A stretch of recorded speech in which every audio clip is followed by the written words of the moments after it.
nous a parlé du métissage dans le royaume. Qui empêche que nous puissions voir le véritable. Qui empêche que nous puissions voir ceux qui sont vrais. Je ne vais pas revenir là-dessus. Je ne vais pas perdre mon temps. Si vous avez le temps de suivre ce message sur YouTube. Et ce matin, en parlant de conquérir son territoire d'influence, afin de bâtir, de bannir plutôt le métissage. Je vais atteindre 4 objectifs. Le premier objectif que je vais atteindre, c'est que le Seigneur en fait nous puissions découvrir et renverser les forteresses qui étouffent notre domaine ou secteur d'influence, afin que le vrai soit manifesté. Il y a des forteresses. Des forteresses que j'appelle des mensonges qui se propagent. Des circonstances auxquelles nous faisons face. Les défis de la vie. Les challenges de la vie. Qui nous donnent l'image de ce qu'on n'est pas réellement. Qui nous donnent l'image des enfants de Dieu qui ne le sont pas en véritable. Qui nous empêchent d'aller conquérir notre territoire. Qui nous empêchent d'influencer. Ce que le Seigneur veut, c'est que tu puisses découvrir quelles sont les forteresses dans ta vie qui empêchent d'influencer. Et que tu puisses aussi utiliser dans l'autorité afin de le renverser. Car l'Éternel est Dieu. Il ne t'a pas appelé pour être influencé. Mais il t'a appelé à influencer. Nous sommes pas appelés à vivre et à marcher en fonction de ce que nous faisons face. Personne n'a le pouvoir d'influencer ta destinée. Le pouvoir d'influencer ta destinée. Mais toi, tu as en toi la capacité. L'appel de Dieu d'influencer et de dominer les vies. N'est-il pas écrit dans sa parole que vous êtes la lumière du monde? Vous êtes le sel de la terre. Là où il y a la lumière, on peut toujours le voir. La lumière est toujours visible. Là où il y a du sel, on peut le constater. Mais pourquoi ta présence à toi sur cette terre ne se fait pas sentir? Parce qu'il y a des forteresses, des messages de mensonges, des circonstances mensongères, des défis et des challenges qui te privent le vrai visage de toi, qui empêchent de connaître la vérité du royaume afin que tu influences. Et ce matin, ce que le Seigneur veut, c'est que tu puisses découvrir quelles sont ces forteresses et que tu puisses les renverser afin d'influencer. Mes frères et sœurs, je vais souligner une chose. Lorsqu'on n'arrive pas à influencer, nous qui sommes vrais, je vous assure, le métissage continuera au milieu de nous. Qui sommes la lumière, que nous sommes éclairer le ténèbre. Qui sommes le sel de la terre, que nous sommes donner les coups. L'éternel Dieu donne l'ordre à Josué.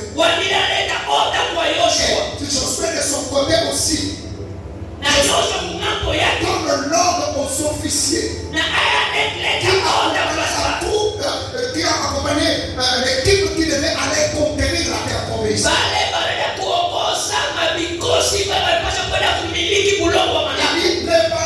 Il dit ceci: allez-y, dit au peuple, préparez-vous provision. Car dans 3 jours, vous passerez ces jours-là. Allez conquérir le pays dont l'Éternel votre Dieu vous donne. C'est qu'il y a quelque chose. Comme moi et toi. Nous devons conquérir. Mais avant que nous puissions conquérir, le Seigneur veut que nous puissions découvrir les forteresses, le renverser, afin de prendre possession. De la même manière que le peuple d'Israël, avant d'entrer en possession de la terre promise, Dieu leur a donné l'ordre de se préparer. Et ce message, c'est une préparation pour quelqu'un. Afin que tu puisses conquérir ce qui est à toi. Et le deuxième objectif, c'est de susciter, de réveiller des conquérants pour impacter avec la puissance de Dieu. Influencer tout autour de nous. Mais c'est là que de me dire, il y a des conquérants ici au milieu. J'aimerais parler à des gens qui êtes conscients du domaine dans lequel vous devez influencer. Dieu vous a dit clairement, pour réussir, il vous faut ces domaines. Vous focalisez dans ça et dans ça. Écoutez, ceci est clair pour vous. C'est un secteur dans lequel vous devez dominer, influencer la terre. Puisque vous avez déjà de la clarté dans ce domaine, qu'est-ce que vous attendez pour l'erreur que le frère et sœurs commettent, c'est quoi? Quand nous recevons un message, nous pensons que cela va se réaliser après quelques temps. Lorsque tu reçois un message de la part de Dieu, ça entre en jeu maintenant. C'est vrai que ça ne peut pas se manifester là. Ça entre en jeu. Car la manifestation d'une prophétie a un processus à suivre. Tant que tu remets ce qu'on t'a dit demain, tu es en train de rater ta saison. Tu es en train de passer à côté de ce qui est essentiel. Je suis venu parler à quelqu'un qui est conscient. On t'a dit que toi tu influenceras par l'intercession. Toi tu influenceras par le chant. On t'a dit que tu influenceras par l'évangélisation. Qu'est-ce que tu attends pour prier? Qu'est-ce que tu attends pour chanter? Qu'est-ce que tu attends pour évangéliser? On t'a dit que toi tu influenceras dans le domaine de la mécanique. On t'a dit que toi tu influenceras dans le domaine de business. On t'a dit que toi tu influenceras dans le domaine politique. Qu'est-ce que tu attends pour t'introduire? Qu'est-ce que tu attends pour t'investir? Lorsque tu perds le temps, tu passeras à côté de la saison dont tu es appelé à conquérir. Le Seigneur veut réveiller quelqu'un. Il veut susciter des conquérants par la puissance de Dieu qui est en toi. Tu es appelé à impacter par l'autorité de Dieu qui est en toi. Tu es appelé à influencer.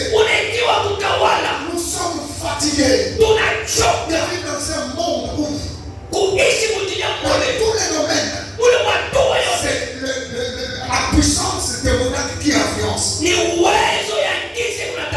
ce qui est bizarre dans notre pays, c'est quoi? Pendant que les gens sont focalisés, pendant qu'ils doivent influencer, c'est comme une tempête. Un baiser peut arriver.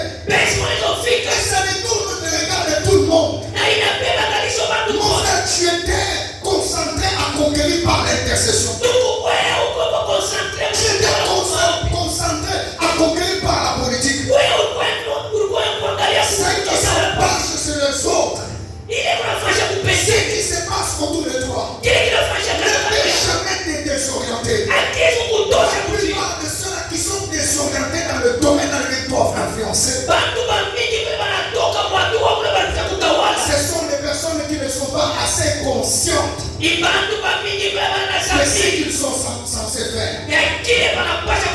Je vais dire à quelqu'un, tu es appelé à être efficace dans les domaines dans lesquels tu dois influencer. Tu dois l'appeler à impacter. Et le troisième objectif est de refuser d'être gouverné par ce qui se passe autour de nous.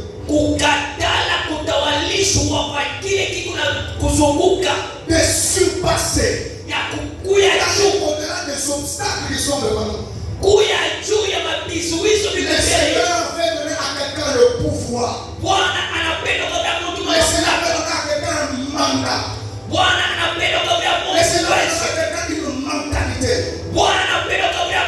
Ce qui se passe autour de toi ne te désoriente jamais. Ce qui se passe autour de toi ne te déstabilise jamais. Je suis venu dire à quelqu'un,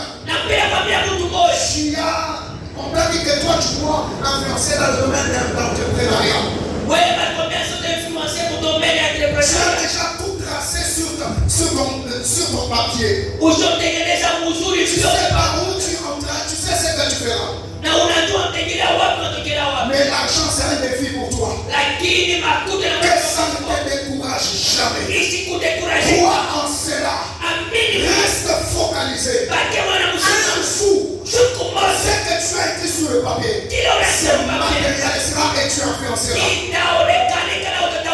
Reste focalisé sur ce que Dieu t'a mis. Reste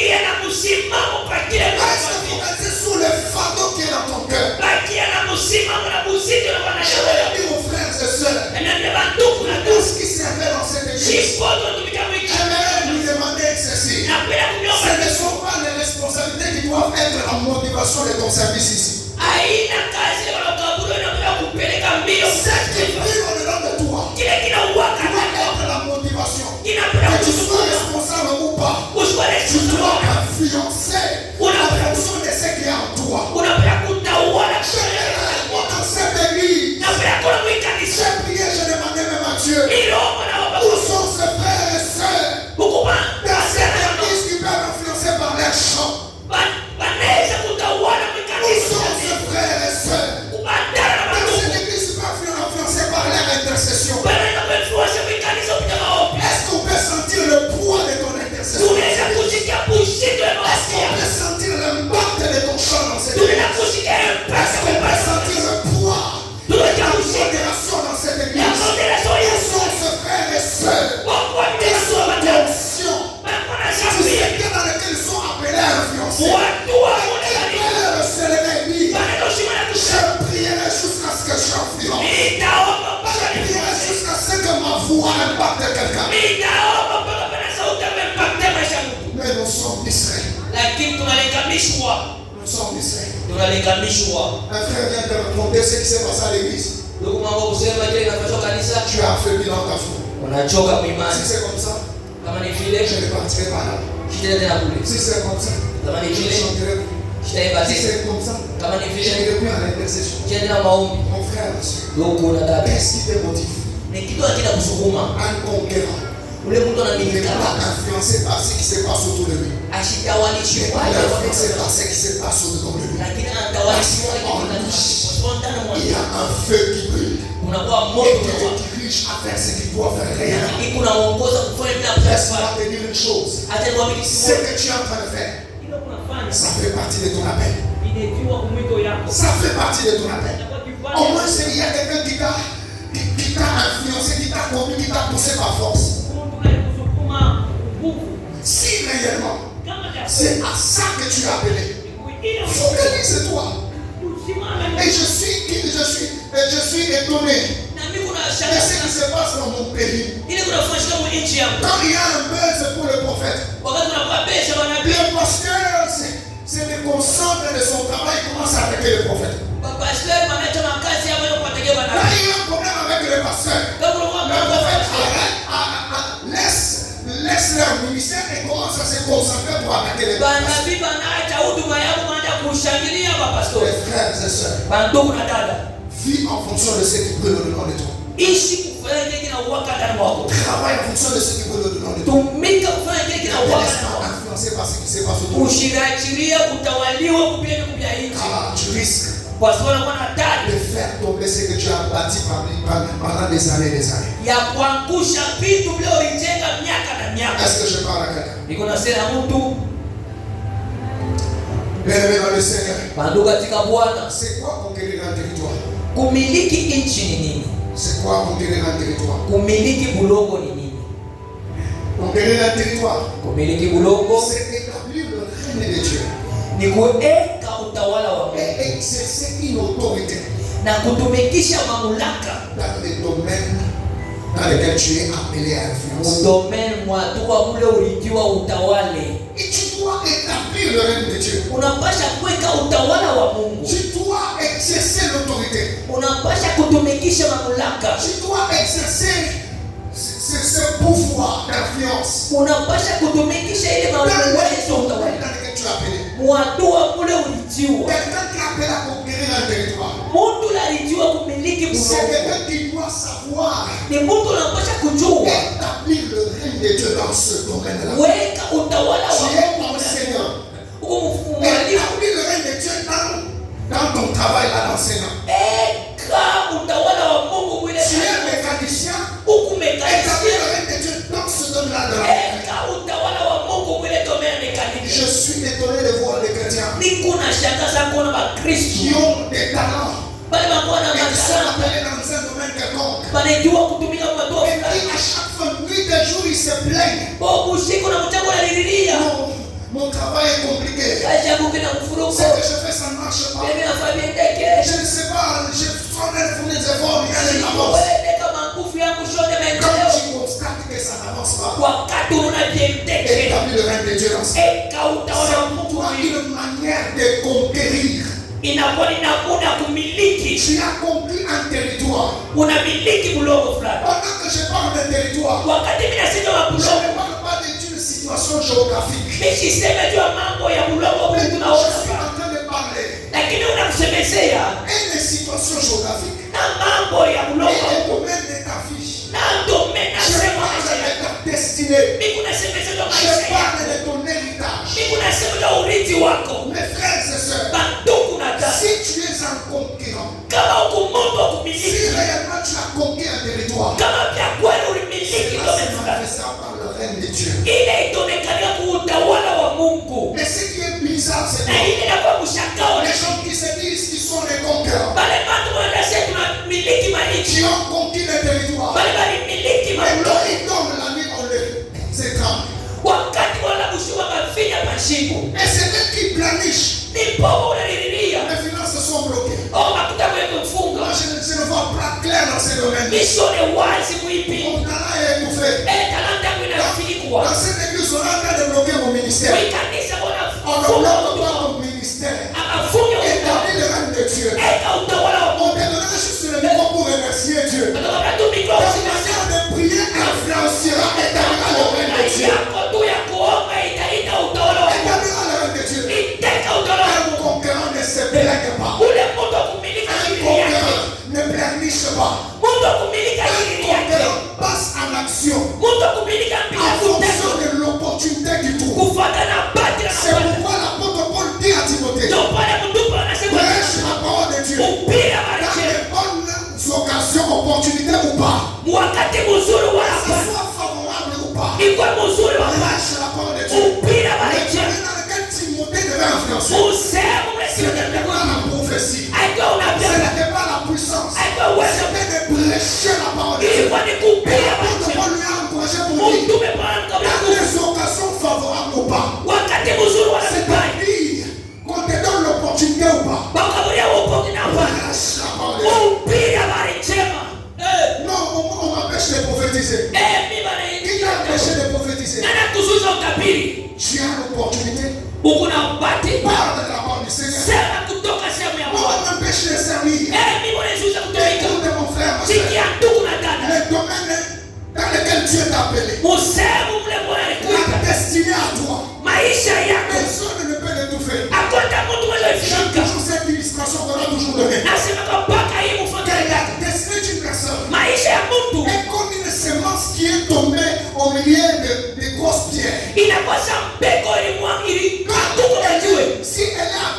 germer. Elle peut même être déformée. On finit chez le sortir. Je me rappelle chez nous, on avait un papayer qui est sorti dans le pavement de la construction des toilettes. Nous-mêmes, on était étonnés. Tous les fruits des autres papayers n'étaient pas sucrés. Mais ces fruits de ces papayers étaient trop sucrés. La fondation ne l'a pas empêché de porter le fruit. Quand il y a une destinée, personne ne peut t'empêcher à sortir. Personne ne peut t'empêcher. Même si ici, on va dans la santé, ici, on va dans la santé, nous te négligeons. Tu passeras quelque part. Et les gens vont découvrir ce qui est en toi. Et tu exploseras. J'aimerais dire à quelqu'un, ne baisse pas le bras. Ne te décourage pas. Ne rentre pas en arrière. Pour dire que je n'ai pas d'opportunité. Je ne sais pas comment avancer. Je ne sais pas comment m'étendre. Il y a des personnes qui peuvent faire ce que si tu baisses le bras, tu vas détruire ce que tu as bâti pendant des années. Est-ce que je suis en train de parler à quelqu'un? Alléluia. Amen. C'est quoi conquérir un territoire? C'est étendre le royaume de Dieu. Avancer par la foi et l'obéissance de la parole de Dieu. Tu dis que le royaume de Dieu doit s'étendre partout où je suis. Je suis venu dire à quelqu'un qui pense que lorsque tu es dans un bureau où on parle trop français, je peux parler de Dieu. À chaque fois que je suis au travail, que j'ai l'opportunité de parler de Christ, je parle à mes collègues. Je parle à des gens qui me côtoient. Je leur dis ceci. Même ce que nous faisons ici, ça ne peut que marcher si la main de Dieu est là. Le royaume de Dieu doit s'étendre partout. Tu vas au marché, et dans le royaume de Dieu au marché, chers frères et sœurs, étudiants et étudiantes, et dans le royaume de Dieu dans le campus, parle de Jésus. Ce qui est scandaleux, c'est quoi? Pendant que tu es à la faculté au campus, tu ne parles pas de Jésus. Tu ne veux même pas que les gens connaissent que tu es chrétien. Et quand tu es à l'église, tu vas nous faire croire que tu es chrétien. Oh, mon ami Gawema. Capitule Makiko. Écoute. Là où il faut influencer, là où il faut manifester. Ce n'est pas ici. Le royaume de Dieu c'est déjà étendu ici. Le royaume de Dieu a déjà pris place ici. Là où le royaume de Dieu doit s'étendre, c'est là où nous venons. Les endroits où nous côtoyons chaque fois et chaque fois, c'est là où le royaume de Dieu doit s'étendre. Pour que tu aies un grand évangéliste, là-bas pas ici. Ici, les âmes sont déjà gagnées. Pour que tu aies un grand intercesseur, pour amener ces gens là-bas ici. Ce n'est pas pour te montrer en imposant le main. Pour dire, oui. Papa disait, dépose la main. Il y a forme et un corps. Alléluia. Amen. Je ne dis pas que imposer le main c'est un péché. C'est parmi la doctrine chrétienne. Ne sois pas celui qui fait démontrer aux autres que tu as la puissance en faisant toutes ces choses. Vis ta vie en fonction de la paix qui est en toi.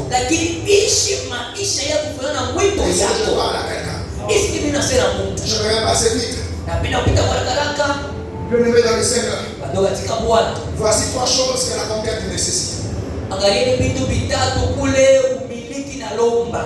3 choses que la conquête exige. Vitu tatu vile kumiliki na lomba. La première des choses, Kitu cha kwanza, la conquête exige une foi ferme. kumiliki kuna lomba imani kamili. Pour arriver à conquérir un territoire, Juu ya kufika kumiliki bulongo pour fulani. arriver à conquérir un domaine dans lequel tu as appelé à influencer, Juu ya kufika kumiliki sehemu ya maisha ile Mungu pour alikuita arriver utawale. à impacter Juu ya kuingia na utawale autour de toi kumazingira et yako au travers de toi. na kupitia wewe. C'est-à-dire pas ta vie, tu impactes. Sikuse kupitia maisha yako na tawala. Autour de toi, ceux qui sont autour de toi sont impactés par ta vie. Mazingira yako inabarikiwa na maisha yako. C'est que tu dois avoir. Kile unapasha kuya nacho. Premièrement, c'est une foi ferme. Cha kwanza ni imani Pas kamili. une foi des circonstances. Hapana imani ya mawakati ya majira. Il y a des gens qui ont des foi des circonstances des lieux. Kukubantu kuna imani ya majira ya wakati ya fashi. La foi des circonstances des temps. Imani ya wakati na fashi. Quand ils sont à l'église, ils ont foi. Kama mo kanisa muna Quand imani. ils rentrent à la maison, ils n'ont pas foi. Kama kunyumba bana imani. Quand tout va bien, ils ont foi. Wakati vitu Mais vinamzuri na quand imani. rien ne marche, Kama kuna kitu ils n'ont kinatembea pas foi. habana imani. Ce n'est pas cette foi-là Haina ile qui imani te permettra de conquérir. ile itakusaidia umiliki Car bulongo. la conquête de nos territoires Kwa sababu kumiliki kwa bulongo yetu fait partie de toute notre vie. inalomba maisha C'est yetu toujours yote. une question de destinée. Inakuwa ni mambo ya maisha La yako. destinée est appelée à influencer. Maisha yako inaitiwa kutawala. Si tu n'as pas une foi ferme, Ula kama una imani à kamili, chaque fois tu avanceras. wakati utaenda Tu mbele seras comme Pierre. utakuwa kama Le Petro. Seigneur vous l'a dit, avance. Bwana Quand il amesema est en train d'avancer, wakati bwana il a ongea vu la tempête, il a perdu la foi. akaona zuruba akapotesha Mais imani. lorsque tu as une foi ferme, Wakati una imani kamili, rien ne t'empêchera d'avancer. hakuna hata kitu Rien ne kiweza te kuendelea. fera reculer. Hakuna hata kile ya mkongo. Le vendredi pendant qu'on était ici, Fadhili wakati ukuya hapa. je l'ai partagé même avec le berger Josué. Mimi shughulika na ndugu Berger Mon Josué. père pleurait. Roho ilikuwa inalia. Qu'est-ce qui s'est passé? Ni kitu Le kilifanyika. Seigneur m'a dit ceci. Bwana akaniambia hivi. On a toujours été frappé par une tempête dans cette église. Tunapigiwa hapa kuzunguka mambo hii kanisa. Où il y a un temps, Kule il y wakati a huo. des gens qui sont motivés, Kubantu kwa motivi. embarrassés. Bekuwa kama moto. Il Bekuyenga. faut avancer les choses. Batendesha À un vitu. certain moment, Wakati kuna banura mkongo. il cède et il recule. Banacha banura mkongo. Et ça fait à ce que Na hii tunafaa kusema nous retournons dans les éternels recommencements. tuanje kurudi pa mwanzo. Mon frère, ma soeur, Bantu na dada. je t'en supplie, Na misi. je t'en supplie. Na misi. Le royaume Ufalme wa Mungu. avancera dans cette église. Ijendelea mwi kanisa. Si toi tu t'élèves et tu as une foi ferme pour aller jusqu'au bout. Kama wewe unalambuka na una imani kamili ya Ne recule pas. Ne recule pas. usirudie kumkongo. Qu'est-ce qui te fait reculer? Ni kitu kati Quelles sont ulizo. ces forteresses-là qui te Wache fait reculer? ni maukuta kale ulizokongo. Ce qui est grave, Kile kinakuwa cha hatari. entendre un frère ou une sœur, Dosikia ndugu wala dada. j'ai découvert une vérité. Nafungula ukweli moya. Vous voyez, Unaona? le berger, je veux qu'il dirige là. Nani Berger Il a Gervais déjà touché à quelque chose. ashoma kitu moya. C'est pas que vous ne le voyez pas. Hein. Ndio kuliona tena. Il faut être souple. Hein. Inabidi ukebange Je vais découvrir les vérités. unavumbula ukweli kali. Le mensonge qui te fait reculer en arrière. Bongo mamrusha mkongo. Les choses qui te font reculer en arrière. Bintu na mrusha mkongo. Tu as appris ce qu'on a dit de toi. On Ushike était kwa dans kwa. la maison, c'était toi, on a parlé. Tulikuwa kwa La mrenga. prédication d'aujourd'hui, Mahubiri ya leo c'était des flèches qu'on lancées. ilikuwa ni mishale kwa Je savais que c'était toi. mimi nilijua sasa ni wewe. Même moi, je me suis fâché à ta place. Nami Si nilishika tu kwa étais seulement là, kama ulikuja hapo tu. si tu étais là, Kama ulikuja hapo. tu Mishale. avais déjà quitté l'église. Ulipenda kutoka Ce kanisa. sont des choses qui nous font retourner. Ni bintu vya mrusha Ce sont mkongo. des choses qui ne nous permettent pas d'avancer. Ni bintu vya Et viruhusu toi qui vile. écoutes ces choses, Na wewe unashika hii bintu. je voudrais te dire, Napenda kumwambia tu hivi. n'as pas une foi ferme si tu crois à ces choses-là. Hawana imani kamili kama unaitikia vile Tu bintu. n'as pas une foi ferme. Hawana imani kamili. Je suis sûr Na kwa hakikisho que lorsque nous venons ici, wakati unakuja hapa nous ne servons pas le pasteur Mélissa. hatukuya kwa jua pastor Nous ne Nelson. servons pas quelqu'un ici atumikie Mungu wa Nous mpaka. servons le Dieu vivant. Tunatumikia Mungu Si mzima. toi et toi nous servons le Dieu vivant, Kama mimi na wewe tutumikia Mungu mzima. qui peut te faire reculer? Ni nani anaweza Qui kurudisha peut te Mungu? décourager à servir le Dieu Nani vivant? anaweza kutosha imani ya Si kutumikia tu Mungu bila kweli? recules, Kama c'est unanuria, que tu n'es pas conscient ni kusema hawana à qui dhamiri tu es en train de rendre ce na service. mwenyewe ule unatumikia. Tu n'es pas conscient. Hawana dhamiri. Si tu es conscient, Kama una tu dhamiri, n'abandonneras pas. hawezi kuachia. Personne ne peut te décourager à servir Dieu. Hakuna hata mtu mwenza Personne ne peut kutoka. t'empêcher à être fervent. Hakuna hata mtu mwenza kuzuiza kuomba. Renversons ces forteresses-là. Tuangusheni ile Et le makuta. Seigneur m'avait dit ceci. Na Bwana aliniambia hivi. Pendant que nous retournons toujours en arrière, Wakati tunarudi kumgongo, ça nous empêche d'influencer. iko na tuizuiza Et tutawale. j'avais mal. Na mimi sikia Le mbaya. Seigneur m'a fait voir une vision. Bwana kanionyesha onyo Je moja. vous dis la vérité. Na niambia Et ukweli l'église qu'on devait avoir. ya kanisa tulipita kuwa Et naye. quand je regardais l'église, Na wakati ule kuna kanisa, bien que l'église était encore en chantier, hata vile kanisa ilikuwa mwanjeko. et le Seigneur m'a dit, Bwana kaniambia, c'est ce que vous devez vivre. C'est ce que vous deviez être aujourd'hui. Là. ndio kile mlipasha kuja hivi leo. J'ai eu mal. Nikasikia mbaya sana. J'ai eu mal. Nikasikia mbaya Parce sana. qu'il y a des frères et des sœurs, des conquérants, Kuna kuya kwa banduku na badala wa qui kumiliki. ne sont pas motivés au poste. Bana motive ku mambo ya Qui ne macheo. sont pas motivés par ce qui s'écrit par le pasteur.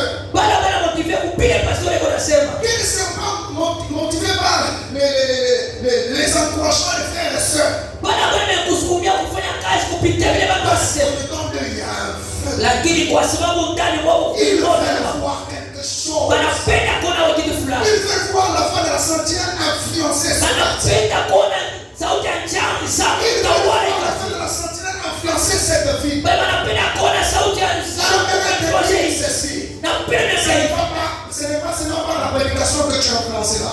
Haina pa kupitia mahubiri Ce n'est utainfluence. pas seulement par la révélation que tu as influencé. Haina pa kuongoza utainfluence. Tu peux influencer. La voix de la centième peut influencer en toi. Sauti ya njani inaweza kuinfluence ndani mwako. Le royaume de Dieu peut t'influencer en toi. Ufalme wa Mungu unaweza kutawala ndani mwako. Et l'église, la voix de la centième, c'est dans Na kanisa sauti ya njani ni les ndio. domaines dans lesquels Dieu t'a appelé spécial. Mwadua msemo ya maisha C'est pourquoi mnayo. quand tu es au service des protocoles, Ndio kama kazi ya c'est tout en sachant que tumika kuwaza dans ce domaine ici, je peux influencer. hii sehemu ndiza Et le kutawala. monde peut être impacté. Na dunia inaweza kubarikiwa. Demande le micro pour chanter. Wakwambia mikono Chante tout en sachant ceci. imba kujua kusema. Avec les chants que je suis, les chants, avec les chants que je suis en train de faire ici, Na mimi kwa hivyo unafanya je peux influencer. tezi Je kutawala, peux impacter. tezi kubariki. Écoutez, Banduku mshikie. Dieu t'a donné un domaine dans lequel tu dois influencer. Mungu alimkaburia sehemu ya maisha Mungu unapaswa utawala. Ne cherche pas le domaine de ton voisin. Ushangalie usitafute sehemu ya maisha ya ndugu yako. Parce que ce qui est en toi Kwa sababu kile ndani mwako le permet d'être visible. kiko nasaidia uonekanike. Je veux aussi ça Na mimi napenda ile. pour que l'on me voie. Na mimi banione. Et d'être toi, Na zingine tu wewe influenceras tant que les gens ne te voient. utainfluence hata bantu wakuone. Sans que les gens ne te voient. Bila hata bantu kuona. Tu es influenceur. Tawala. Est-ce que je parle à quelqu'un? Inasema mtu Jean 2, Romains chapitre 10, verset 17 nous dit napenda Romains 10:17 vile nasema la foi vient de ce qu'on entend.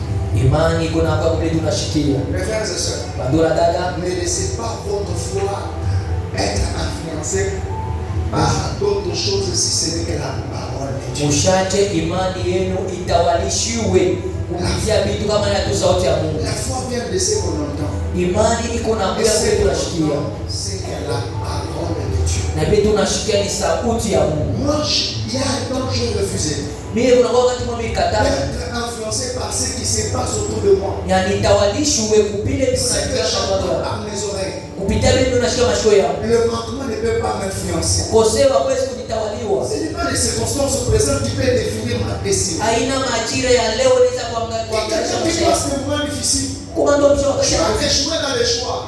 Tu dis, moi je ne me marierai plus jamais. Basi mimi sitaoa wakati. Tu définis ta destinée en fonction du raté. Wewe unaangalia unaweka maisha ya kufanya bila ukosa. Quelqu'un t'a déçu.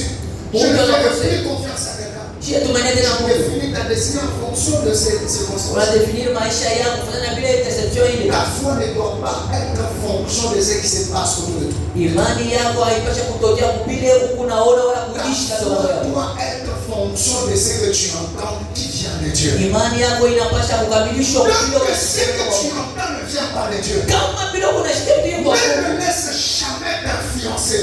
ushaache ikutawale. C'est pourquoi nous avons des métissages. Ndio tunakuwa na kuchangana ukanisa. Les gens écoutent. Watu wanashikia vitu. Ile kucheza ile ngunga, ile kucheza ile kimbangisho, ile kucheza ile katolika, ile kucheza ile témoin de Jéhovah. Et il vient à l'église, lorsqu'on me donne le micro pour parler, il mélange même les Tchébachane. Il le met ici. Il dit c'est ça la révélation que j'ai trouvée. La foi vient de ce qu'on entend. Imani hata upite Et tunashikia. ce qu'on entend vient de Dieu. Tunashikia kutoka kwa Mungu. Et je me disais même ceci. Na Biblia inasema hivi, Si ton inspiration à toi, kama inspiration yako je wewe. te dis non, j'ai reçu une révélation. Na unasema hivi J'ai reçu pokea une ufunuo. inspiration. Napokea Si ufunuo wewe. ton influence, ton inspiration à Kama toi ufunuo yako ile ne concorde pas avec la parole de Dieu, hayaambatanishwe c'est na sote ya Mungu. diabolique ou soit humain. Ni ya kimuntu wala ya kishetani. Ah oui. Ya kweli. Si ton inspiration à toi, ta révélation à toi, Kama ufunuo yako hii ne marche pas de pair avec la Bible, haitembee pamoja na avec la Biblia parole de Dieu, na sauti ya Mungu, c'est humain ou soit diabolique. ni ya kimuntu wala ya Parce qu'il y a kishetani. des gens qui nous tourmentent aujourd'hui. Kubantu watu J'ai wamesha eu une révélation. na kwa na ufunuo. Oh, tu connais Maïa Jean. Oh, on de l'ojon. Où est-ce que tu as vu dans la Bible on nous a dit ça? Ni wapi unaona kwa Biblia wanatuambia hivi? Si ton inspiration à toi, Kama ufunuo yako ile. je votais On tous dimanche, dimanche, il faut trouver la maïe et un bango. et nous devons amener des pierres de nos parcelles. La possession. Et nous allons prendre la possession. Je me rappelle un jour, Siku moja nakumbuka un monsieur, ndugu moja je vais dire un papa pour le respecter, juu ya heshima baba il est venu avec une pierre. anakuwa na libwe moja. Tu vois cette pierre ici? Na hii libwe, C'est une pierre de quartier de riche. hii libwe ni ya quartier moja matajiri. Quand ça prie avec ça, Beba omba na cette richesse-là d'influence. ile richesse itakubariki Tu na es aussi riche. na utakuwa ni tajiri. Mungu atusaidie sana. Ndiye mzee. Si notre foi dépend de ça, Kama imani yetu inaelekea na il hili, va toujours dans le métissage. tutaingia mpaka mchanganyiko. J'aime, c'est le Nombre chapitre 13 et verset 33. Niko napenda ile Hesabu sura ya 13 Et mstari wa 33. enfin, de souligner encore un point. Iko nenda kuweka kistari kwa nukta moja hivi. Moïse envoie les espions pour aller espionner la terre promise. Musa anatuma bapelelezi wengi bapeleleze. Et les espions voient les habitants de Canaan. Na bapelelezi banaona bakaji ba Quel est Mukana. le rapport qu'ils donnent à Moïse? Ni raporo kali wanaenda kwa Ils sont Musa. allés là-bas. Turenda kule. On a vu le fils d'Anak. Tunaona watoto Anaka. Ils sont des géants. Ibakafyato. À leurs yeux, Kumecho ils yako. sont comme des sauterelles. Ilikuwa sawa Ça panjo. ne s'est pas limité là. Haikushimba. C'est ce qui m'a fait le plus mal. Ndio ilifanya kubali. Ils ajoutent même pour dire, Banaongeza kusema hivi. même à nos propres yeux, Hata kumecho ils yetu sont comme des sauterelles. tunakuya saba La mpanjo. foi des circonstances. Imani ya majira. Ils ont fondé une foi. Banatunga Ils se imani sont fait une foi en bakarikisha fonction imani. de ce qu'ils ont fait. Puis kufuatana vile Ce balivyo. n'est pas ce que tu as ce n'est pas que ce que tu as vu est réellement vrai. Haina kusema bila uliona ndio vya Tout kweli. ce que tu vois n'est pas réellement vrai. Ndio tule kunaona haina ukweli. N'est-ce pas les Français nous disent même Ba que Francis tout ce wanasema qui brille n'est pas l'or. yote inameremetaka na dhahabu. Mes frères et sœurs, Bandugu na dada. pourquoi fonder ta foi sur base de ce que Dieu n'a pas dit? Juu ya nini unaweka imani yako kwa vile vitu Mungu asikuseme Et ça te détruit. na biku na kuharibu. Ça t'empêche à avancer. Biku na kuzuiza Ça t'empêche à kuendelea. être un concurrent. Biku na kuzuiza uwe Une mtu foi kumiliki. ferme t'aidera à conquérir. Imani kamili itakusaidia kumiliki. Personne ne t'arrêtera à conquérir. Hakuna hata mtu mwenye kushamisha. Personne ne te limitera. Hakuna hata mtu mwenye Parce kushamisha. que ta foi t'amènera jusqu'à Kwa la sababu conquête de ton territoire. imani yako itakupeleka mpaka umiliki bulongo wako. Toi tu penses que ce que tu fais ça va évoluer. Nous avons combien de médecins dans notre pays qui n'ont pas de boulot? Est-ce seulement la médecine, c'est devenir un médecin. Ouais, qui n'a aucun dans le monde de faire mon ganga. Et tu écoutes ces paroles et tu abandonnes. Et tu rates d'être comme un conquérant pour le domaine de ta vie. Na unakosa kuya mtu kumiliki bulongo kwa maisha. La deuxième chose, Kitu cha pili, c'est qu'il nous faut pour conquérir. kile kinatubidi cha kumiliki, La préparation spirituelle. kutayarishwa kwa kiroho. Une préparation spirituelle. Kutayarishwa kwa kiroho. Quand nous lisons Actes des Apôtres, Kama tunasoma matendo ya mitume chapitre 1er, sura ya kwanza le verset 4 et 5. mstari ya 4 na 5. Et si nous pouvons sauter pour aller même au verset 8. Hata tunaruka tuenda kwa mstari ya 8. Jésus est en train de se séparer de ses disciples. Yesu alikuwa anaenda kuachana na wanafunzi. Ce que Jésus dit aux disciples, Kile Yesu anasema na qui me wanafunzi, fait du bien. kile ni mfano mzuri. Il savait que ces gens ce sont des conquérants. Alijua sawa bado wa kumiliki. Ils sont appelés à conquérir des villes. Wanaitiwa kumiliki Ils mashamba. sont appelés à conquérir des guerres. Wanaitwa Ils kumiliki sont appelés à bulongo. conquérir des nations. Wanaitiwa kumiliki Il a dit mashamba. ceci. Akamwambia hivi, N'allez pas d'abord conquérir. ushinde mbele kumiliki. Il vous faut une préparation spirituelle. Inabidi matayarisho ya Il kiroho. vous faut la puissance. Inabidi uwezo. Vous êtes appelés à aller aux extrémités de la terre. Unaitwa kwenda kwa mipaka ya Vous bulongo. êtes appelés à aller partout dans le monde. Unaitwa kwenda fashi kimudunia. N'allez pas sans une préparation Lakini spirituelle. ushinde bila matayarisho ya kiroho. Allez-y à Jérusalem. Mwende mu Yerusalemu. Restez-y là-bas.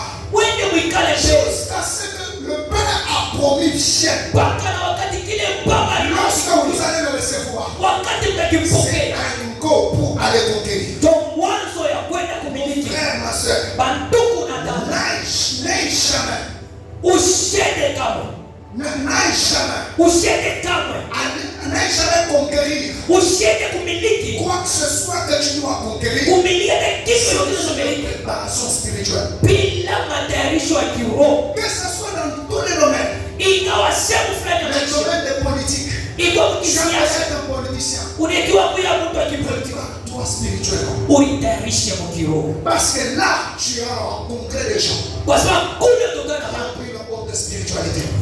kiroho cha yulu. Si tu n'as pas une haute spiritualité, Kama wewe una kiroho cha yulu tu wa ne kupitia. vas pas conquérir. Hautaweza kumiliki. C'est là où nous voyons aujourd'hui. Toi tuna leo Nous avons des pasteurs à la tête du pays. tunakuwa na pastori wanakuwa yulu ya Nous nchi. avons des hommes de Dieu à la tête du pays. Tunakuwa na batumishi wako yulu ya nchi. Les détournements ne cessent pas. Bwishi, abwishi. Bwishi, abwishi.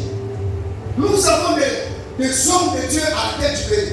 Tunakuwa na batumishi wako kitu Le unakosa. même système de mère.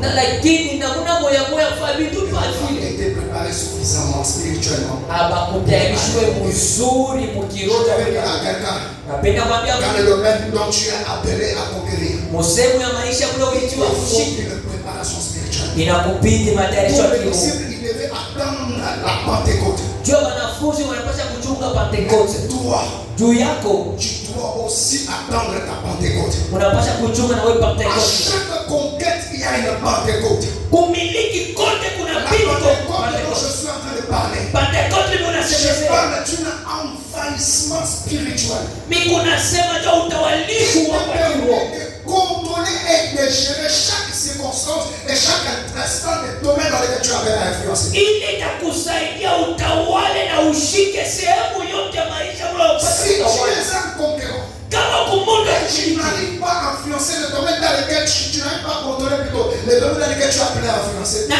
aufike kutawala kukontrole ile sehemu maisha umeptiwa tu kutawala. penseras que tu es à la ligne.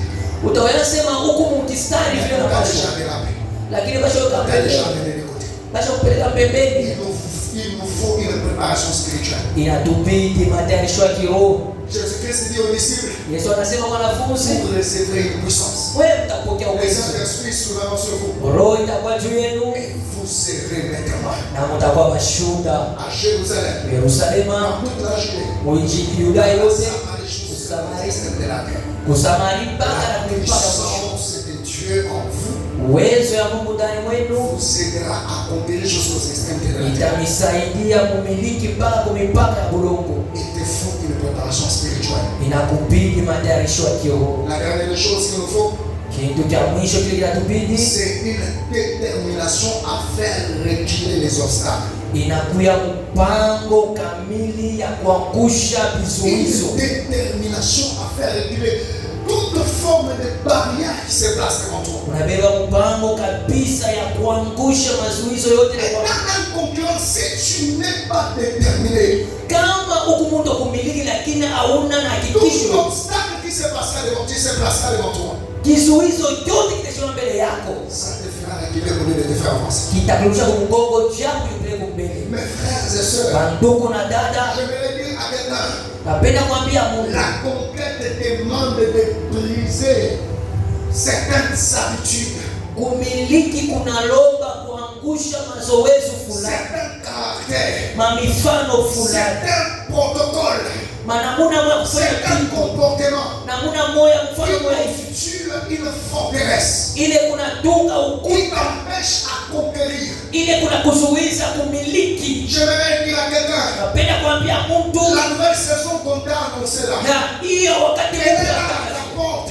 zile kwa mlango yako, Elle attend juste une conquête pour que tu puisses la posséder. iko na chunga tu umiliki jo uishike. Tant que tu ne sais pas renverser certaines forteresses, Kama hauyangusha maukuta tant ingine, que tu ne sais pas enlever ce que tu es demandé d'enlever dans ta vie, kama hauyatoshe vile Mungu aliomba utoshe, tu ne conquériras jamais. wewe hautamiliki kamwe, Tu ne conquériras jamais. hautamiliki kamwe. Écoutez, Mshikie un jour, siku moja les enfants d'Israël, watoto wa Israeli ils devaient rencontrer sur leur chemin un peuple.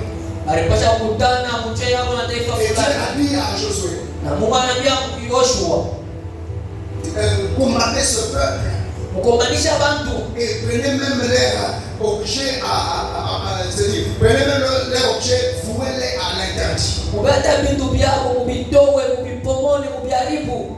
Alors, quand Josué a rencontré ce peuple, Wakati Yoshua tutani ce taifa peuple était tellement malade ile taifa kwa kalamushi sana, au point où, quand wakati ils moja ont appris que Israël est en train de venir, wakati walisikia asema Israeli inakuya, ils ont porté des sacs, bakavaa mifugo, ils ont réservé des pains pendant un long moment. bakachuma mikate kwa wakati Et le mrefu, pain est devenu trop sec.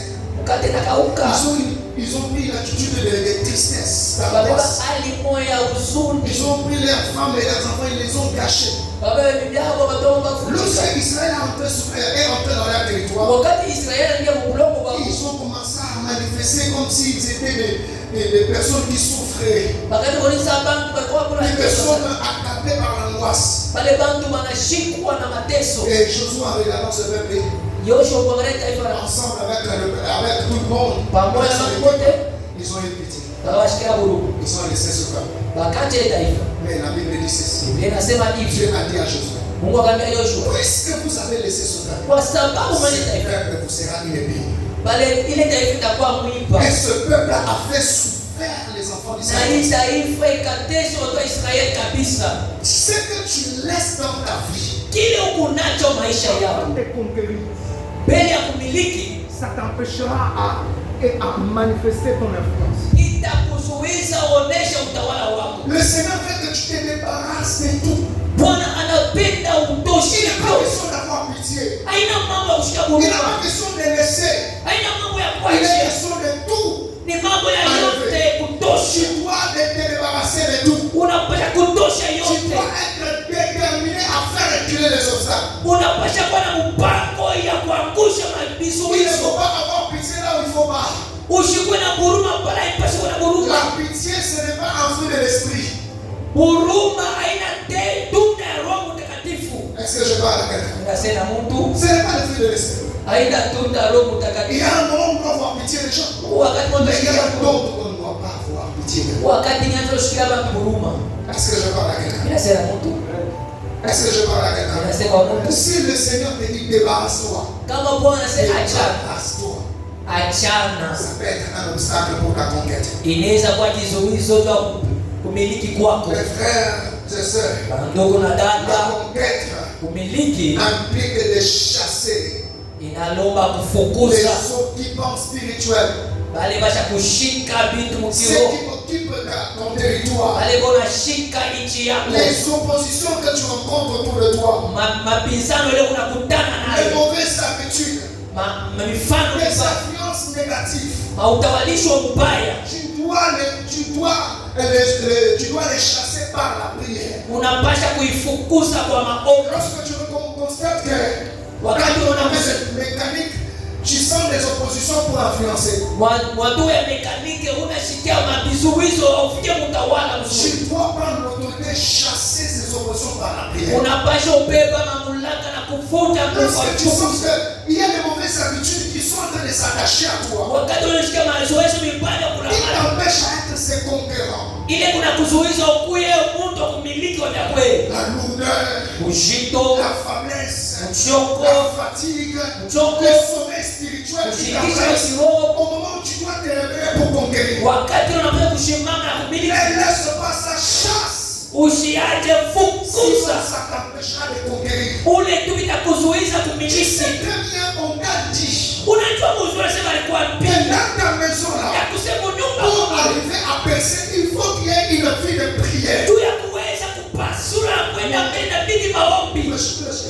Aujourd'hui nous sommes faibles dans la prière. Parce que nous avons la sœur. Je ne sais pas parce que je mange. Mon frère, ma sœur. J'ai dit à tout le monde. Lorsque tu sens ces fatigues, c'est le moment où tu dois te lever et prier. Kama unashikia mchongo tu wakati Quand tu sens de la fatigue avant de prier, wewe wakati ukishikia mchongo c'est qu'il y a un esprit de lourdeur. ni kusema unakuwa pepo ya uzito. Prends autorité, chasse cet Pepo esprit. mamlaka na Le fukuza ciel va s'ouvrir. na mbingu Et tu te itafunguka mettras à prier jusqu'à conquérir. na utaanza kuomba mpaka na kumiliki. Ne laisse pas ces obstacles t'empêcher. Ushache vile vizuizo Ne laisse pas ces vinakukwamisha. oppositions t'empêcher à conquérir. Ushache ile mabizano kwa kuzuiza umiliki. Dans une partie. Wakati nenda. Permettez-moi que je donne deux exemples bibliques. Uniruhusu kwenye tena mifano mbili ya Et je Biblia vais terminer par là. na miteshaba. Deux exemples bibliques. Mifano mbili ya Des Biblia personnes qui m'ont motivé moi bale bantu balipatia nguvu tena à apprendre à conquérir. ya kwenda kumiliki, En lisant leur histoire, ya kusoma ça maandiko m'a donné la soif de conquérir. inaikabula tena kiu ya Je me kumiliki. suis dit, Nikasema je ferai comme ces hommes. mimi nitafanya sawa bantu. La première personne, Mtu wa kwanza c'est Moïse. ni Musa. Peut-être tu peux te poser la question, comment est-ce que Moïse arrive à conquérir? Unaweza kuuliza namna gani Musa alifiki kumiliki? Au travers de Moïse, Kupitia Musa j'ai appris ceci. nikajifunza hivi, Tu peux être l'instrument que Dieu a choisi pour la conquête. unaweza kuwa kiombo kile Bwana alichagua Mais cha la kumiliki. génération qui vient après toi, c'est cette génération qui vient conquérir. Lakini kizazi kina Kongo wewe kitawa kumiliki. Vous allez me donner raison très bien. Nikakulia sababu Exode chapitre 3, le verset 4 à 5. Kutoka sura ya 3 mstari ya 4 mpaka La 5. Bible dit ceci. Biblia inasema hivi, L'Éternel vit qu'il s'est détourné pour voir. Ça, c'est Moïse. wa milele akaona kusema aligeuka tu aone, Et Dieu l'appela du milieu du buisson et dit, na Bwana akamwita katikati ya moto akamwambia Moïse, Musa. Moïse. Musa. Et il répondit, mais voici. Akajibu mimi huyu. Dieu dit, Bwana akasema n'approche pas ici. usikaribie hapa, Porte tes souliers de tes pieds. tosha vilato vyako Car vizuri. le lieu sur lequel tu te tiens est une terre sainte. Kwa sababu ile fashi unashimani ni fashi takatifu. Le verset 6. Mstari ya Et il 6 ajouta, je suis le Dieu de ton père, ni Mungu wa baba le yako, Dieu d'Abraham, Mungu wa le Ibrahimu, Dieu d'Isaac Mungu wa et Isaka le Dieu de Jacob. na Mungu wa Yakobo. Moïse s'est caché le visage Na Musa akaficha uso yake car il craignait de regarder Dieu. kwa sababu aliogopa kuangalia Mungu. La terre sur laquelle Moïse était, Bulongo pale Musa alikuya c'était une terre qui devait conquérir. ilikuwa ni bulongo kule Musa alipasha kumiliki, Et l'Éternel lui a parlé sur cette terre. na wa milele akamsemeza pa ile bulongo.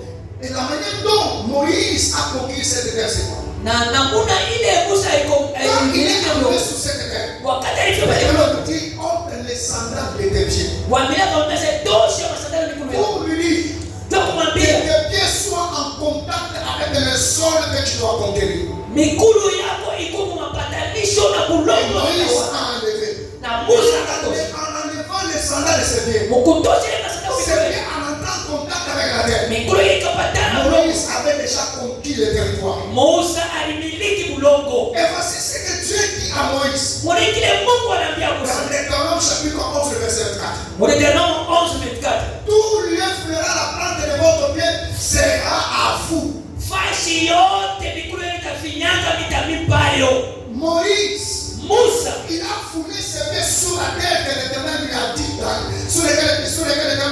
levé ses sandales. Akaeka mikulu yake mubulongo kule Mungu alimwambia sitoshi. En voulant se pied là-bas, Mose mwa mikulu yake mule. il avait déjà conquis. Aisha alikuwa anasho miliki. Et d'une manière anticipative, Na mkufanya vitu mbele. le Seigneur lui a donné la possession de ces terres. Bwana akamkaburia kushikwa kwa ule ndogo. Dieu ne confierait dans tes termes. Na Mungu anawa kuhakikisha Tout lieu voudra la prendre de vos pieds. asefashi yote kwa mikulu yenu. Donne en possession. Mina mimba inakwapeni. Moïse avait déjà conquis la terre. Na Musa alikuwa shomiliki Et bulongo. Josué chapitre 1er verset 3. Na Yoshua sura ya kwanza mstari ya 3. Ça c'est maintenant l'Éternel Dieu qui parle à Josué et dit, Hapa ni wabele Mungu anambia tout Yoshua. lieu voudra la prendre de votre pied. Fashi yote mtaka Je mikulu yenu. vous donne comme je l'ai dit à Moïse. Mitamipayo sasa kisha mimi niambia Musa. Josué en entendant les villes, Yoshua kuingia mu mamichi. partout où il voulait les pieds, Fashi yote kwa mikulu yako. le Seigneur l'a donné déjà en possession parce qu'il avait déjà donné en possession à Moïse. Bwana alikuwa na makaburi baishiki kwa sababu shikabura Musa Ça, ashiki. j'aimerais dire à quelqu'un, Ba ile fashi ya je kuingia. vais être celui qui, si tu mets un conquérant d'aujourd'hui, Unaweza kuya mtu et kumiliki. sera bénéfique pour ceux qui viennent après toi. Na ile itakuwa ya Un baraka. véritable conquérant ne regarde pas seulement le présent, Kula na miliki kama mais il mtakatifu. regarde aussi le futur. Ashakaye Et pale les sana ceux qui viennent derrière lui. eko na kumwambia sasa Un ukwe. conquérant n'a jamais été égoïste. Umuntu kumiliki Il ne ashiki. se passe pas seulement pour lui-même, Ashikombana mais katika il se kitu. bat pour lui et pour la génération qui vient après. Anakombana juu yake. Ça, c'est un véritable conquérant. Hicho ule Je anamiliki souhaite kwa inviter quelqu'un ce soir na pia kwambia mtu à usimame. être comme Moïse, Ya kuya kama Musa conquérir, kumiliki non pas seulement pour toi, hapana kwa juu yako. conquérir Kumiliki pour que la génération qui vient après toi juu ya kisasi na wako yako. en bénéficier. Kibarikiwe J'ai toujours prié au-dedans de moi. na wakandani mwa Mais kupanga ne pas voir la génération qui vient après moi souffrir comme moi je le ya souhaite. kuona kisasi ni kuomba Et je dis que c'est le mandat que l'Éternel m'a donné. kupitia mandamu wanipa Un jour, le Seigneur m'a dit ceci. siku hapa niambia Là où tu es passé, kule ulipita et tu as vu clair, na unaona wazi ne laisse jamais le ténèbre. ushachekiza Là où tu as passé, pale tu ulipitia as éclairé. Tu unaangaziwa as été éclairé plutôt. unaangaziwa Ne laisse pas le ténèbre derrière toi. Je ushachekiza veux mambo dire yako à quelqu'un ce na matin, pia kwambia mtu ne usiache laisse pas le ténèbre derrière toi. ushachekiza mambo yako Accepte de conquérir pour toi ichika et kumiliki pour la kitu chako génération qui vient après na toi. tena kwa kisasi Chef de département, bashefu cher madefaa DG, baba chungaji cher pasteur, baba stori cher diacre, batiaka lorsque vous êtes responsable, wakati mnakuwa le mlasa Seigneur vous a établi là. Bwana alimeka C'est pale que vous puissiez conquérir pour vous ni juu ya et kumiliki conquérir kitu pour ceux qui viendront après vous. na kumiliki Il kile faut voir que pamoja ceux qui viendront après vous haipati watu aient wengine une tâche difficile. bakwenda kazi ya C'est Mungu pour nous qui bâtissons ndio pale shiba et tunacheza vont souffrir. ndio Ceux kuteswa qui viendront après nous ne ndio souffrent pas. kisha shie basi teswe Nous sommes passagers. tuko watu wa kupita Nous sommes passagers. tuko Il y a une wapelelezi génération qui viendra après nous. huku kisasi kitakuya Comment cette génération namna gani kisasi sera? kitapasula Comment cette génération namna gani kisasi influencera? kitatawala Si nous ne nous battons pas wakashia pour tukopana imposer le règne de juu Dieu, ya kuweka si ufalme nous ne wa nous Mungu battons pas sie kama pour tukopana influencer, juu ya tukutawala maman, mama pendant que tu as la force, wakati gani na prie Mungu pour que tes enfants ne souffrent pas. omba watu wasiteswe baba Pendant que tu as la vigueur, wakati gani na nguvu travaille pour que tes enfants ne souffrent pas. tumike watu wasiteswe Influence ta tawala fais imposer le règne de Dieu eka utawala wa pour Mungu ceux qui viennent après toi. juu ya mbele wakisha wewe Un grand travail. basi kutekasha nguvu Est-ce que je parle à quelqu'un? La conquête est possible.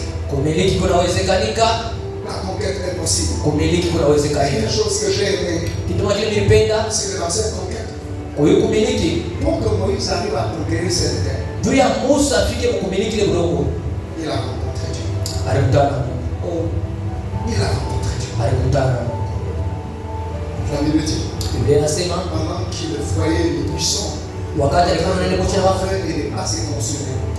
anaangalia lakini mtu aliwaja aliugule Il s'est retourné pour voir. akageuka tu angalie Le Dieu Mungu de la terre promise wa bulongo wa malako l'a rencontré. akakutana lui a donné la terre en possession. na akakaburia bulongo kama urithi. Sans que Moïse puisse voir la terre, mais il l'a conquis.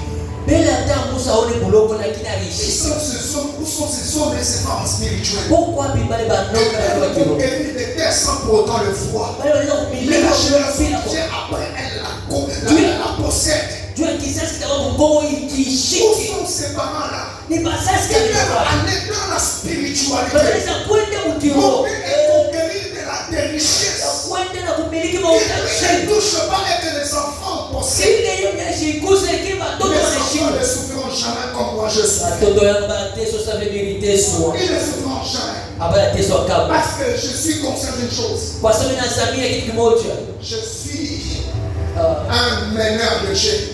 Niku mwenyewe kuna mwanzo C'est lui qui kichwa. doit conquérir pour que la génération ne puisse pas souffrir. Ule anapasha kumiliki juu ya kizazi Je na suis venu kuteswa. de voter un frère et une soeur ce matin. Na kuya ukaburia mtu moya En nguvu. disant que ta conquête est bénéfique pour ceux qui en doivent. Kusema kumiliki kwa wote kwa maana sana kizazi La kinakuya. conquête de Moïse a été possible Kumiliki kwa Musa kuwezekanika lorsqu'il a rencontré le Dieu qui donne la possession des terres. wakati alikutana na Mungu na akaburanaga kushika kwa Ce bulongo. matin, est-ce que tu peux décider de rencontrer Dieu Usiku leo sema mpaka kukutana na Mungu et posséder l'héritage que tu as à conquérir? na kushika maurithi ile Quand unapasha tu kumiliki. rencontres les dieux de la conquête, Wakati unakutana la huko conquête kumiliki, devient possible.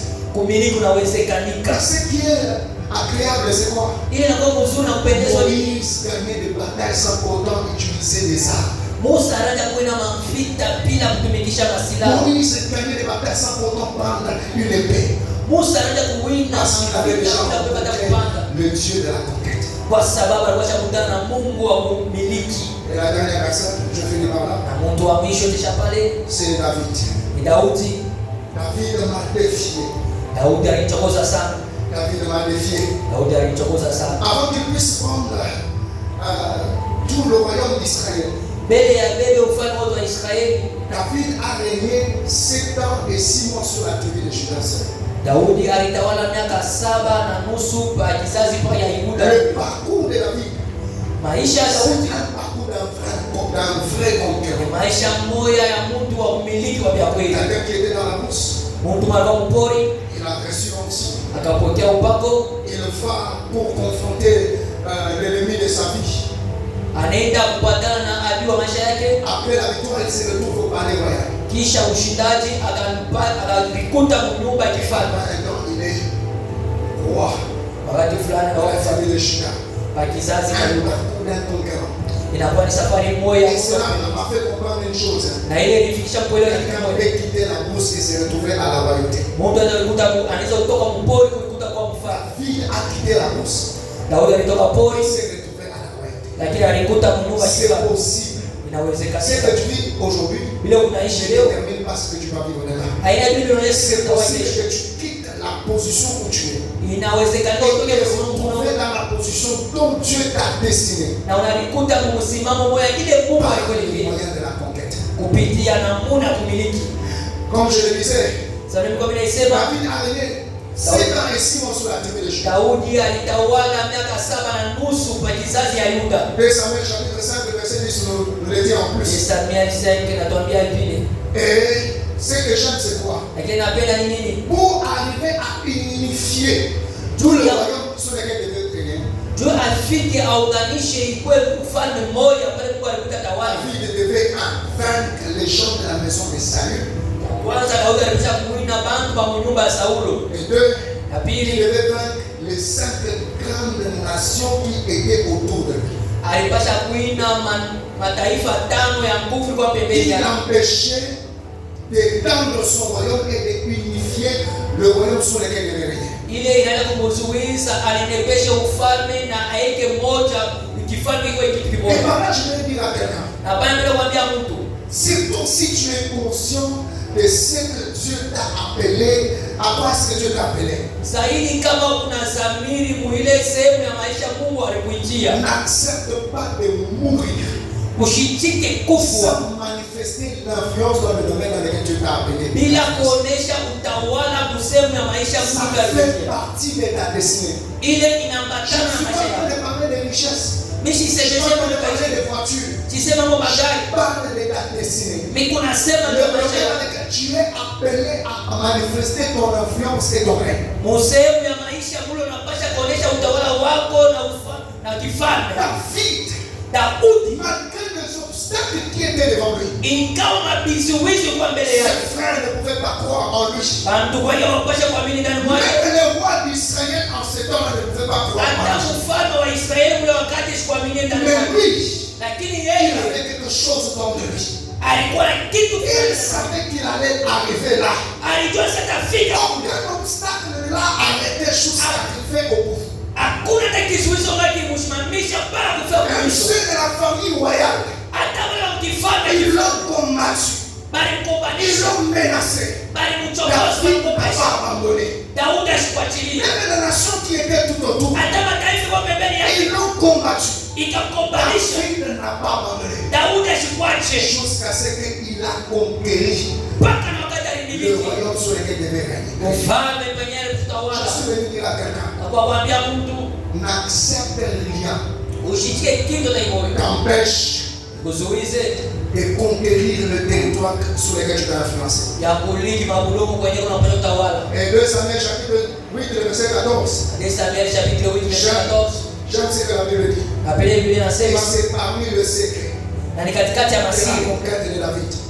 ya kumiliki kwa Daudi. La Bible dit ceci. Biblia inasema L'Éternel protégeait David partout où il allait. wa milele alikuwa anachunga Daudi fashi yote. C'était le secret qui faisait ce que David, Ilikuwa ni siri ile ilikuwa partout où Daudi. il pouvait conquérir. Fashi yote kwa Daudi alikuwa anamiliki Le garder. kwa sababu wa Et milele. c'était comme une alliance Ilikuwa kama ni qu'il agano avait conclue avec Dieu. ili alitunga pamoja na Partout où Bwana. David allait, l'Éternel allait avec lui. Fashi yote Daudi anaenda wa milele kwa Avec l'Éternel, pamoja na milele c'est possible inawezekana de vaincre tes ennemis na kuwinda bati et wako de conquérir le na territoire. kumiliki mabulongo. Et à cause de cela, Na kwa sababu ya puisque l'Éternel est avec lui, kwa sababu yako pamoja naye David a consommé un seul tribu. Daudi aligeuza kabila tu moja À une grande empire. kwa kifalme kubwa, À un grand empire et puissant d'Israël. kwa ufalme mnene na kubwa ya Il Israeli. revenait sur la seule tribu de Juda. Alikuwa anatawala kwa kabila tu moja ya Israeli Puisque l'Éternel était avec lui, kwa sababu wa milele kwa pamoja naye. l'Éternel ne l'a pas abandonné. Babila shikumwachilia. David a combattu jusqu'à ce qu'il a unifié le pays. Daudi alikombana mpaka na wakati alifanya nchi na kuwa moja. Lui qui était le roi sur un seul tribu. Yeye alikuwa mfalme kwa kabila moja. Fragile. Kabila moja Un tribu msaifu, faible de Juda. taifa msaifu ya Yuda, Mais il a fait un empire. lakini akaifanya kuwa Un mpira empire puissant d'Israël. ili ya uwezo wa Israeli. Comment toutes les nations de la terre, Kule d'Israël, kitokana Israeli fait avoir comme modèle ile napenda kuya kama mfano wa kuweza Israeli. combien c'est important Namna gani ya de lazima vivre sa conquête dans la vie.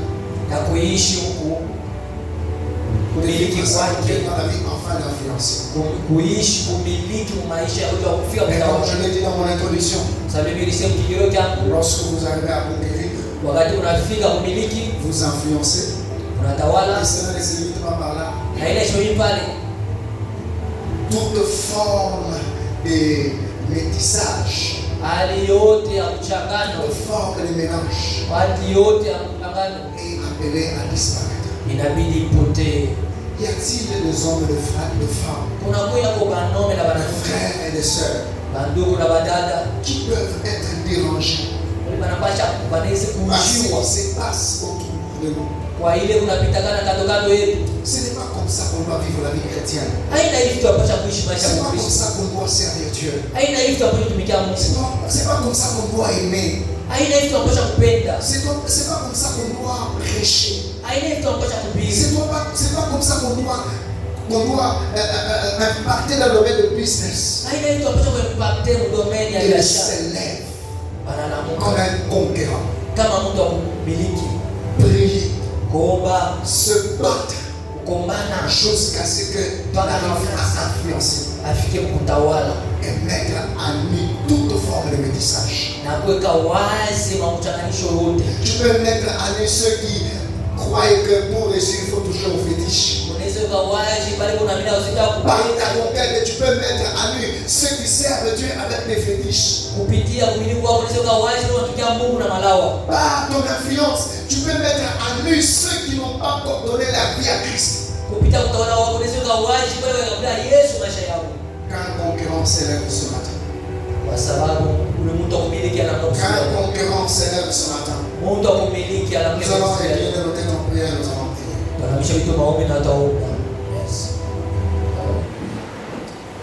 J'aimerais qu'un concurrent ce matin puisse dire trop, c'est trop. Je dois conquérir et influencer. Je dois impacter. Je refuse que le domaine dans lequel je suis appelé à influencer reste tel qu'il est. Dominer, régner, étouffer, bloquer par des puissances, par un caractère, par un mouvement. Mais j'aimerais que ce qui se passe autour de moi puisse reconnaître qu'il y a un concurrent qui doit le sauver. Tu peux influencer par ton intercession. Tu peux influencer par ton évangélisation. Tu peux influencer par tes chants. Tu peux influencer par le protocole. Tu peux influencer en étant un membre de médias. Tu peux influencer dans ta politique.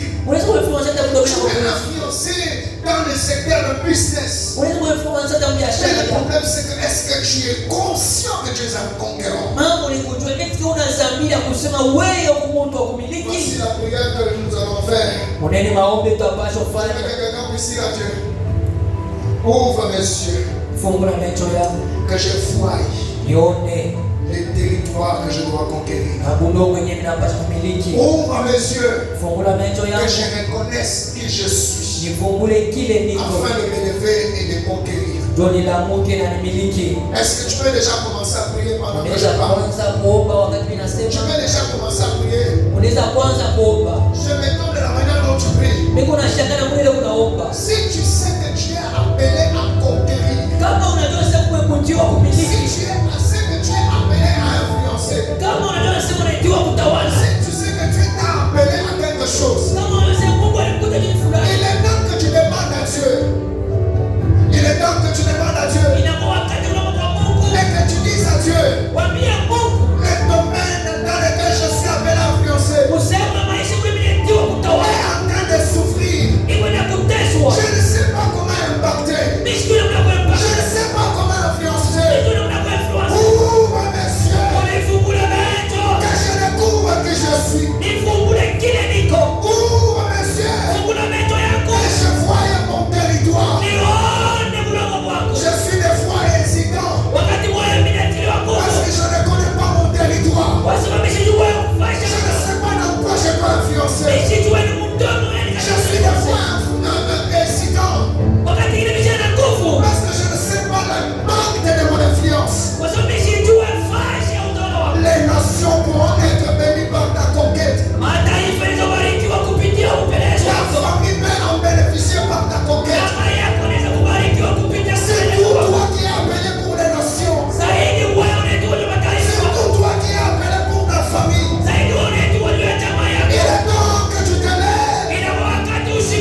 déposer, de voir ce que Dieu a déposé en lui, se manifeste autour de lui et influence les vies. Seigneur, fais-le pour ta gloire. Seigneur, fais-le pour ta gloire. Seigneur, je t'entends de me dire, je sens que je dois partir. Je sens que je dois partir. Mais je te prie,